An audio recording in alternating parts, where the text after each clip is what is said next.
हरियाणा की हर अपडेट के लिए बेल आइकन दबाएं और सब्सक्राइब करें एसटीवी हरियाणा न्यूज। नमस्कार, फटाफट हरियाणा में आपका स्वागत है। आपके साथ मैं हूं खालिद हसन। किसान आंदोलन का आज 74वां दिन है। अपनी मांग को लेकर दिल्ली की सीमाओं पर डटे किसान। झज्जर और सोनीपत में भी बहाल हुई इंटरनेट सेवा। टिकरी बॉर्डर पर एक और किसान ने की खुदकुशी। कृषि कानूनों पर केंद्र सरकार के रवैये से नाराज था किसान। आंदोलन के दौरान अन्नदाता की खुदकुशी की दूसरी घटना।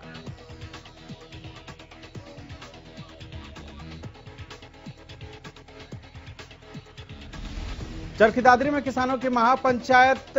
आज कितलाना टोल पहुंचेंगे किसान। नेता राकेश टिकैत, गुरनाम सिंह चडूनी भी महापंचायत में होंगे शामिल।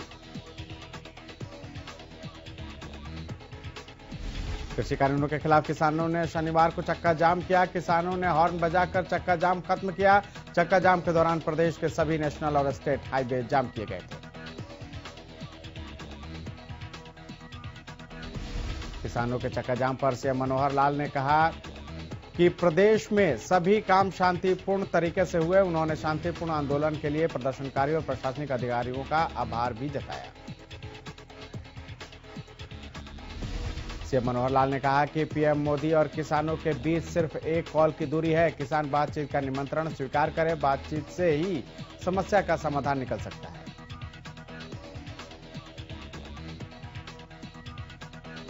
चक्का जाम के बाद किसान नेता राकेश टिकैत का सरकार को अल्टीमेटम। राकेश टिकैत ने कहा कि 2 अक्टूबर तक कृषि कानूनों को वापस ले सरकार। कानून वापसी और एमएसपी की कानूनी गारंटी न मिलने तक आंदोलन जारी रहेगा।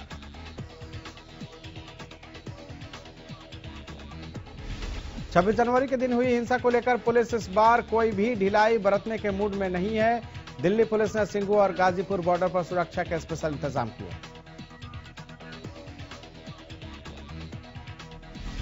नजफगढ़ रोड पर किसानों ने चक्का जाम किया। इस दौरान गुरुग्राम के कृष्णा चौक पर भारी संख्या में पुलिस बल तैनात रहा।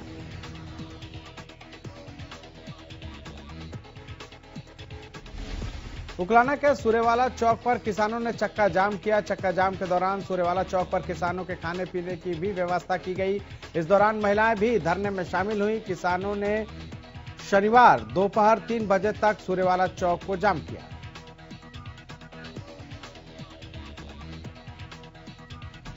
रादौर के गांव गुमथला में भी किसानों ने करनाल यमुनानगर हाईवे मार्ग को 3 घंटे तक जाम रखा। चक्का जाम से पहले किसानों ने गुमथला अनाज मंडी में एक विशाल बैठक का आयोजन किया। इस कार्यक्रम को लेकर रणनीति बनाई, जिसमें किसानों के साथ कई राजनीतिक दलों के नेता भी शामिल हुए और किसानों के इस चक्का जाम का समर्थन किया।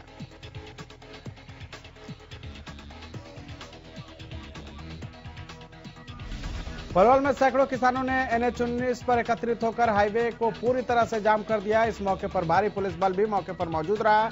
वहीं 3 घंटे तक NH-19 जाम होने के चलते वाहन चालकों को भी खासी परेशानियों का सामना करना पड़ा।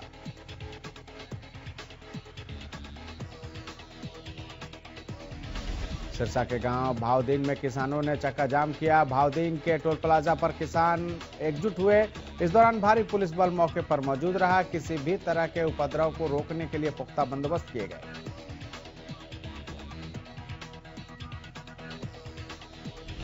भावदीन टोल प्लाजा पर रोडवेज की बसें, फायर ब्रिगेड और एम्बुलेंस भी तैनात की गई। प्रदर्शनकारियों में काफी संख्या में महिलाएं और बच्चे भी शामिल रहे। कृषि कानूनों के विरोध में किसानों ने दोपहर 3 बजे तक रोड जाम किया। इस दौरान किसानों ने सरकार के खिलाफ जमकर नारेबाजी की।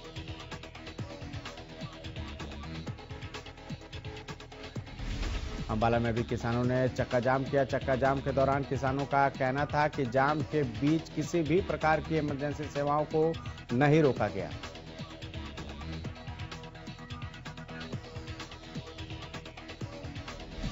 चक्का जाम का हरियाणा पंजाब बॉर्डर पर पूरा प्रभाव देखने को मिला। किसानों का 3 घंटे का चक्का जाम शांतिपूर्ण रहा। किसानों ने हॉर्न बजाकर जाम खोला और उसके बाद जनता से माफी मांगी। किसानों ने कहा कि जनता का उन्हें पूर्ण समर्थन रहा।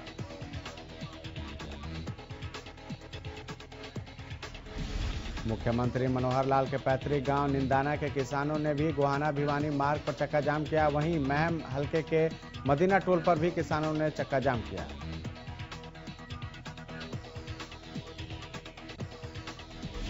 चक्का जाम के दौरान किसानों ने कहा कि जब तक सरकार तीनों काले कानून वापस नहीं ले लेती तब तक हमारा धरना जारी रहेगा। और 11 फरवरी को मुहिम 24 के चबूतरे पर राकेश टिकैत, गुरनाम सिंह चडूनी और अभय चौटाला को सम्मानित किया जाएगा।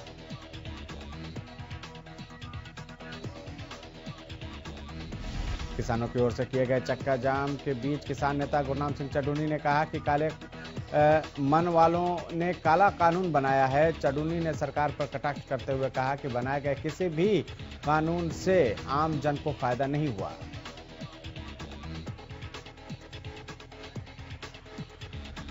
वहीं विदेशी सेलिब्रिटी की ओर से आंदोलन पर की गई टिप्पणी पर चडूनी ने कहा कि किसान आंदोलन अब अंतर्राष्ट्रीय आंदोलन बन चुका है और बड़े लोग और सेलिब्रिटी का आंदोलन में टिप्पणी करना अच्छी बात है।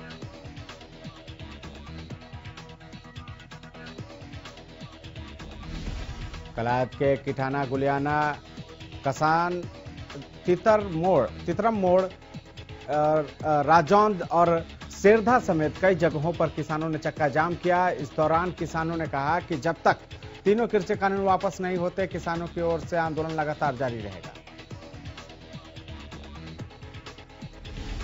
जाखल में संयुक्त किसान मोर्चा के आह्वान पर किसान संघर्ष समिति ने कैडला चौक पर भारी जाम लगाया। इस दौरान भारी संख्या में किसान, महिला और बच्चे कैडल चौक पर पहुंचे और सरकार के खिलाफ जमकर नारेबाजी की।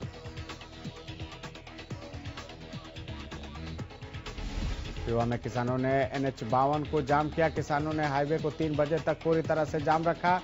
किसानों का कहना है कि चक्का जाम पूरी तरह से सफल रहा, साथ ही इमरजेंसी सेवाओं को रोका नहीं गया। जुलाना में किसानों ने 12 बजे बजते ही राष्ट्रीय राजमार्ग 352 को पूरी तरह से जाम कर दिया। जुलाना अनाज मंडी के बाहर किसान एकजुट हुए और राष्ट्रीय राजमार्ग जिंद रोहतक 352 को पूरी तरह से जाम किया। इस दौरान किसान सड़क के बीचों बीच ट्रैक्टर ट्रॉली को खड़ा कर सड़क पर ही बैठ गए। शंभू बॉर्डर पर किसानों ने धरना प्रदर्शन किया। किसानों का कहना है कि जैसा कि पहले से ही कहा गया था कि 3 घंटे पूरी तरह से चक्का जाम रहेगा, उसी कड़ी में हम इस चक्का जाम को पूरी तरह से सफल बनाने की कोशिश की। किसानों के चक्का जाम के ऐलान के बाद प्रदेश भर में कानून व्यवस्था को लेकर जारी वार्निंग लेटर के बाद गुरुग्राम में भी किसी भी आपात स्थिति से निपटने के लिए सुरक्षा के पुख्ता इंतजाम किए गए। एसपी क्राइम प्रतिपाल सिंह की माने तो 2000 पुलिसकर्मियों को चक्का जाम के ऐलान के मद्देनजर गुरुग्राम के विभिन्न इलाकों में तैनात किया गया और जरूरत पड़ने पर 2000 और जवानों को अलर्ट पर रखा गया था। बहादुरगढ़ में संयुक्त किसान मोर्चा के आह्वान पर चक्का जाम किया गया। इस दौरान नेशनल और स्टेट हाईवे पर किसानों ने जाम लगाया। किसानों की ओर से जाम में फंसे वाहन चालकों के लिए चाय पानी का भी इंतजाम किया गया। किसानों ने हाईवे पर पहुंचे लोगों का पकौड़ों से स्वागत किया। नेशनल हाईवे 334 पर छारा गांव के ग्रामीणों ने भी जाम लगाया। किसानों का कहना है कि हम पहले से ही परेशान हैं और हम आम आदमी को परेशान नहीं करना चाहते। किसानों ने पीएम मोदी से अपील करते हुए कहा कि वो तीनों कृषि कानून को वापस लें। सिंघू बॉर्डर के पास केजीपी और केएमपी पर किसानों ने चक्का जाम किया। इस दौरान किसान अपने ट्रैक्टर पर डीजे चलाकर डांस करते नजर आए। संयुक्त किसान मोर्चा के राष्ट्रीय आह्वान पर किसानों ने नेशनल हाईवे जाम किया। किसानों की ओर से हिसार चंडीगढ़ रोड पर जाम लगाया गया। किसानों ने सरकार के खिलाफ नारेबाजी करते हुए तीनों कृषि कानून और किसानों पर दर्ज मुकदमे वापस लेने की मांग की। टोहाना में किसानों ने नेशनल हाईवे 120B को जाम करते हुए विरोध जताया। किसानों ने हिसार चंडीगढ़ रोड पर गांव कन्हड़ी सैमान कूला बस स्टैंड चौक, गांव डांगरा और टाउन पार्क के पास जाम लगाकर सरकार के खिलाफ नारेबाजी की। किसानों का कहना है कि दिल्ली में किसानों पर झूठे मुकदमे दर्ज करके उन्हें गिरफ्तार किया गया है। वहीं किसानों ने मानवता का परिचय देते हुए एम्बुलेंस को रास्ता दिया। गोलाचिका में किसानों ने कैथल पटियाला स्टेट हाईवे पर चक्का जाम किया। इस दौरान भारी संख्या में किसान हाईवे पर नजर आए। चक्का जाम के दौरान भारी संख्या में महिलाएं भी मौजूद रहीं। किसानों के चक्का जाम के दौरान भारी पुलिस बल भी तैनात रहा।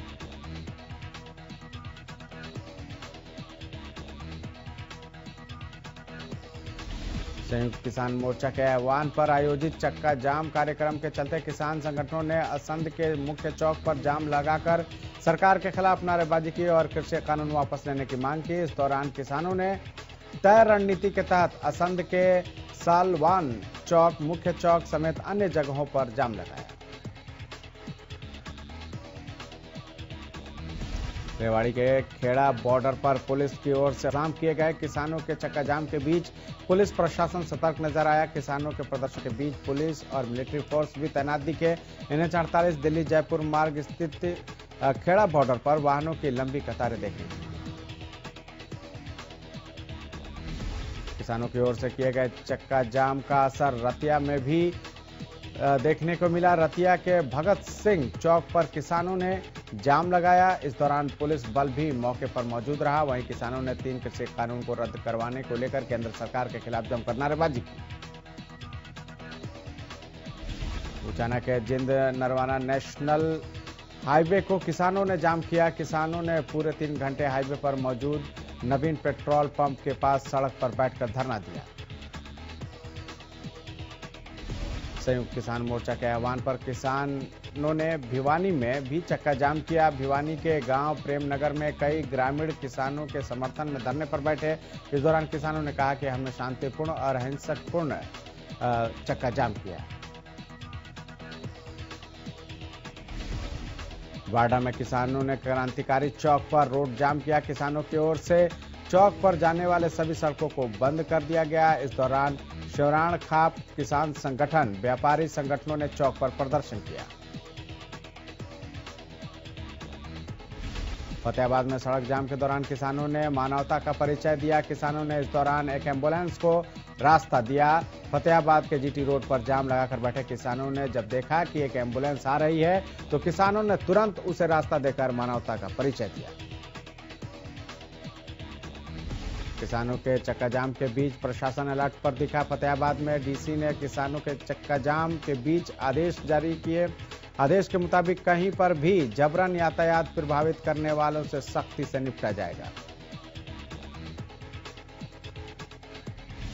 पुलिस का कहना है कि अगर टकराव की स्थिति बनती है तो पहले सिविल डिपार्टमेंट के अधिकारी आगे आकर किसानों से बात करेंगे। एक्स्ट्रा फोर्स की तैनाती के साथ ही सुरक्षा के लिए अतिरिक्त पुलिस बल की ड्यूटी निर्धारित की गई है।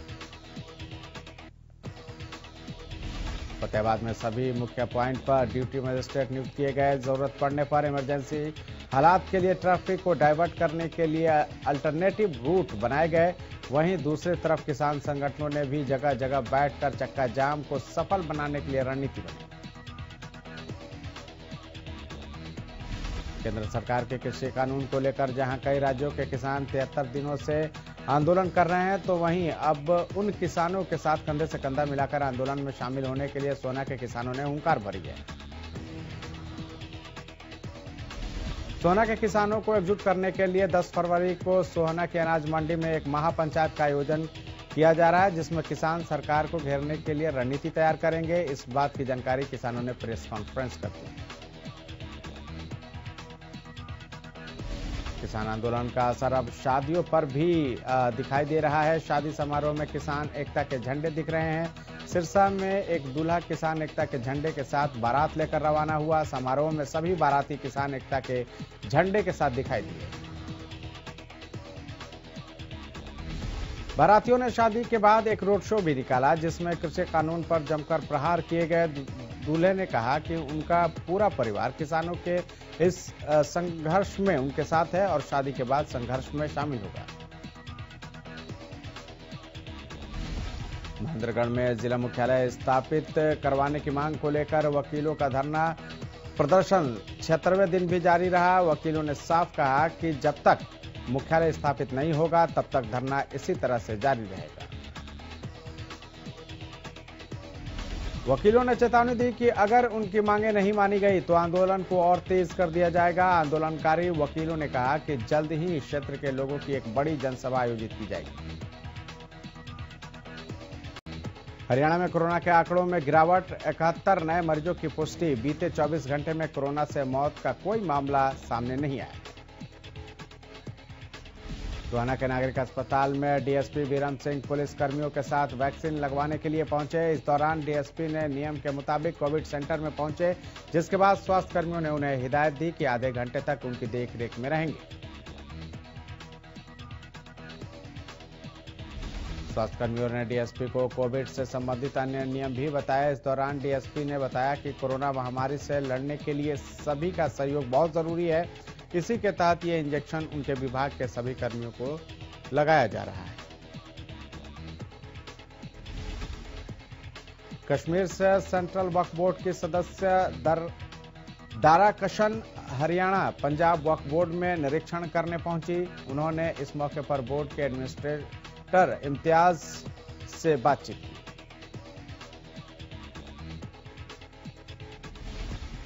बॉक्सिंग में नाम कमा चुके भिवानी शहर के नौजवान अब निशानेबाजी में भी प्रदेश का नाम रोशन कर रहे हैं। भिवानी में आयोजित हुए निशानेबाजी के मुकाबले में भिवानी के शूटर हर्षित ने गोल्ड मेडल अपने नाम किया। बता दें कि रोहतक में 5 दिनों का टूर्नामेंट आयोजित किया गया था, जिसमें 5 राज्यों से शूटर रोहतक पहुंचे।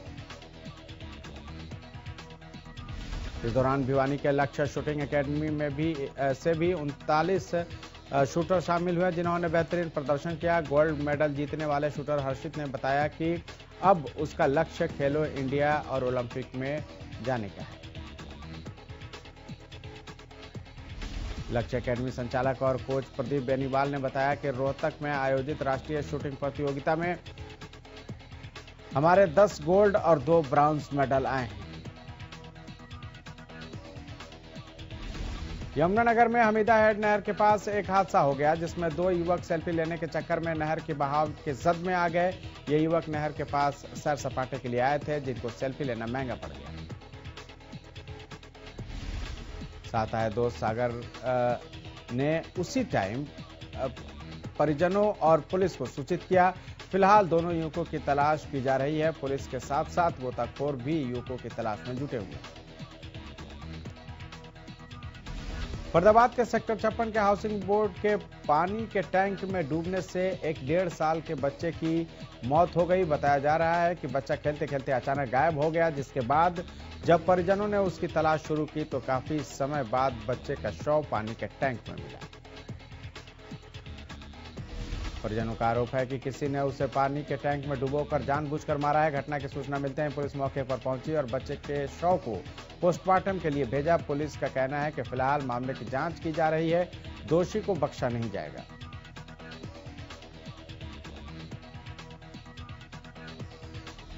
लोहारू में कुछ बदमाशों ने ताश खेल रहे युवकों पर अंधाधुंध फायरिंग की। इस दौरान 3 युवकों की मौके पर ही मौत हो गई, जबकि 3 शख्स गंभीर रूप से घायल हो गए। घटना के दौरान बदमाशों का एक साथी पीछे रह गया तो बदमाशों ने उसे भी गोली मारकर उसकी हत्या कर दी। मौके पर पहुंची पुलिस ने घटना स्थल का निरीक्षण कर मामले में एक आरोपी को गिरफ्तार किया। वहीं ग्रामीणों ने भी बदमाशों को जल्द गिरफ्तार करने की मांग की। रोहतक के बलियाना गांव में कुछ हथियारबंद युवकों ने गोली मारकर एक युवक की हत्या कर दी। विकास गांव का ही रहने वाला था, जिसे गोली मारी गई। विकास ने मौके पर ही दम तोड़ दिया।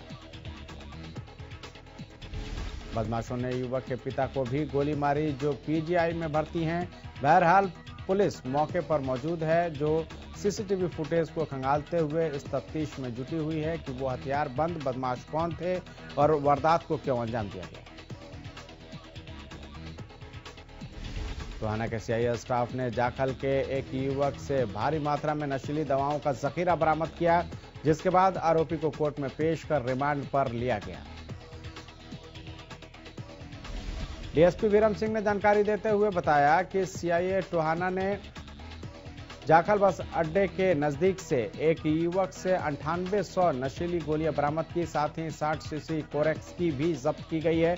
आरोपी युवक को रिमांड पर लेकर पूछताछ की जा रही है कि ये इन नशीली दवाओं को कहां से लाया था और कहां पर बेचने की तैयारी थी। बहादुरगढ़ पुलिस को बड़ी कामयाबी मिली है। पुलिस ने नशीले पदार्थों की सप्लाई करने वाले अंतर्राज्यीय गिरोह के 5 सदस्यों को काबू किया है। आरोपियों के पास से भारी मात्रा में नशीला पदार्थ भी बरामद किया गया है। जानकारी के मुताबिक आरोपी गिरोह 2 गाड़ियों में 300 किलो गांजा भरकर ला रहा था और इसको पूरी दिल्ली में सप्लाई करना था। पुलिस ने गुप्त सूचना के आधार पर यह कार्रवाई की। आरोपियों पर पहले भी एनडीपीएस एक्ट के अलावा और भी कई मामले दर्ज हैं।